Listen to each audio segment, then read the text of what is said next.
everyone, I'm Katie Clark, an IBCLC and creator of the Breastfeeding Mama, and today we're talking about increasing your supply at the 3-month mark. Wondering if it's too late? Spoiler alert, it's not. Your body is amazing and still responds to demand, but there's some important things to consider before diving into boosting your supply, so let's get started. First things first, let's determine if your milk supply actually needs a boost. Around 3 months postpartum, your body becomes more efficient at making milk. You may start to notice softer breasts, less leaking, and maybe even pumping smaller amounts. These are all normal and don't necessarily mean your supply is low. The best way to tell is by watching your baby and their diapers. Here's what to look for. We're going to want about 6 to 8 wet diapers a day at this point, gaining anywhere from 5 to 7 ounces of weight per week, and then having 8 to 12 feeding sessions daily. And these are obviously just averages, so work with a professional if you're concerned. If your baby is content and growing well, your supply is likely just fine. However, if you're seeing red flags such as fewer wet diapers, poor weight gain, or a constantly fussy baby, it's worth taking action. If your milk supply has always felt low, finding the root cause is essential. Some common issues include latch problems. A poor latch can mimic low supply because milk isn't being transferred effectively. Feeding frequency, milk production works on supply and demand. If milk isn't being removed often enough, your supply may dip. And then there's also medical issues such as hormonal imbalances, retained placenta, or insufficient glandular tissue. You may also have some issues if you are taking certain medications or supplements. Birth control and decongestants are ones that come to mind. Before trying to boost your supply, address these underlying issues with a lactation consultant or healthcare provider. There are some situations where you can pump and nurse all day long and you may not see an increase in supply, and I'd hate to get families into a cycle of that if it is unnecessary. The good news, your body is still responsive to milk removal at this point. If you established your milk supply in the beginning, there's extra hope. Here are my top tips for increasing supply at 3 months. First, increase milk removal. We want to aim for 8 to 12 feeding or pumping sessions daily. This amounts to around 30 minutes of stimulation in one manner or another in 24 hours. You can consider adding in a power pumping session once a day. There's different ways you can do this. Some people will say pump for 20 minutes, rest for 10 minutes, do this for an hour. I personally like to do pump for 10 minutes on, 10 minutes off for an hour rather than doing that initial 20 minutes. If you have a hands-free or a wearable pump, this can be a good time to do that as well. You may also want to consider just throwing in some hand expression throughout the day whenever you have a few minutes. Number 2, use skin-to-skin contact. Spending time skin-to-skin with your baby boosts milk-making hormones like prolactin and oxytocin.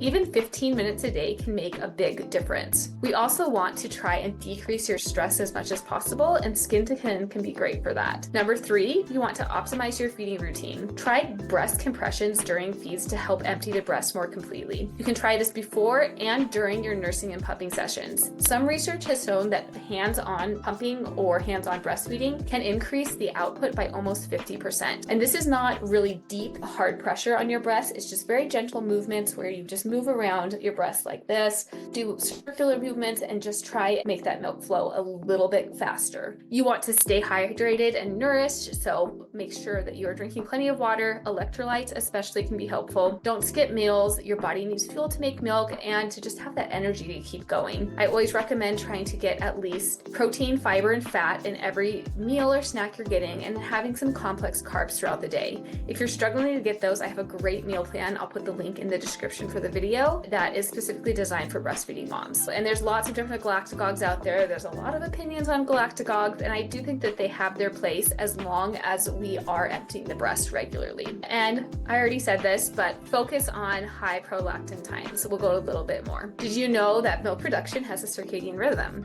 Your prolactin is typically highest in the morning hours. Prioritize stimulation between 12 a.m. and 12 p.m. And yes, that means middle of the night milk removals are important. Often around this age, some moms will become a little more lax, your baby's nursing a little bit less at night, and then you'll start to see a decrease and wonder why your supply isn't increasing. And often it's because those nighttime removals are being removed from your daily regimen. So make sure you're getting these higher prolactin boosts because they really set the stage for the rest of the day. I already mentioned galactagogues a little bit, but let's talk about them a little bit more. Galactagogues are essentially foods or herbs or medications that can help to increase, that are thought to help to increase your supply or support a strong milk supply.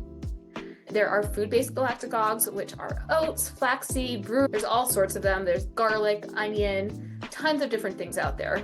Herbal options like fenugreek, which is not personally a favorite of mine, blessed thistle, and goat's truth can also help, but also consult with your medical professional or herbalist or a lactation consultant while you're considering trying these things, because not every herb is going to be ideal for your situation. And if you have underlying medical conditions, you need to be aware of that as well. There are medicinal galactagogues. So if their other methods aren't working, you aren't able to you're emptying your breast regularly, you're not seeing an improvement with diet or with food-based galactagogues, and you have addressed other underlying issues such as like anemia or thyroid issues.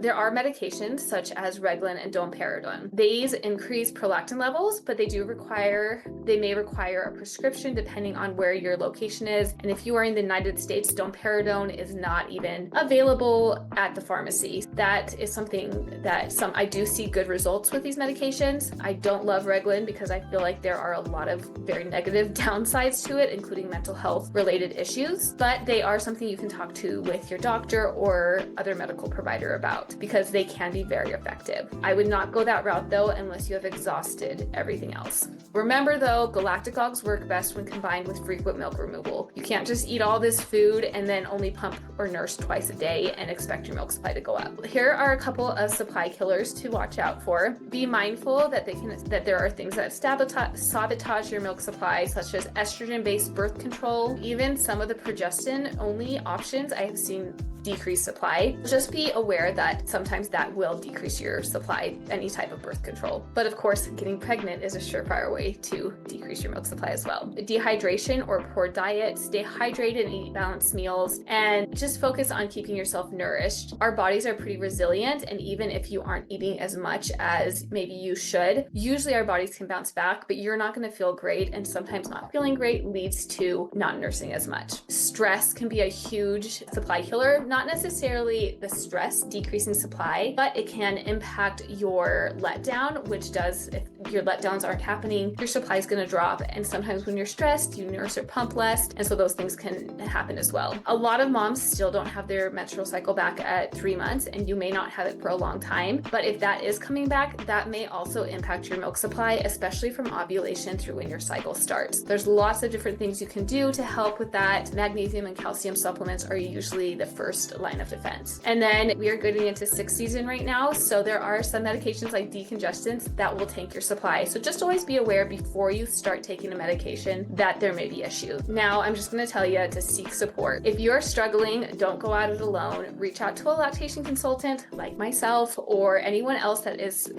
has a specialization in milk supply to help create a personalized plan for you. I offer virtual consultations and online classes about milk supply. I will put the links in the description for the video. Great resources to help you figure out what the best path forward is for you. I am here to help navigate challenges like these and any others that you might have. So yes, it is possible to increase your supply at 3 months, but it really depends on the situation, where your supply was before this point, and if your supply has just simply regulated or if you truly need to increase it. If you have any questions, drop them below and then hit the subscribe button and let me know what other videos you would like to see on my channel. We'll see you later.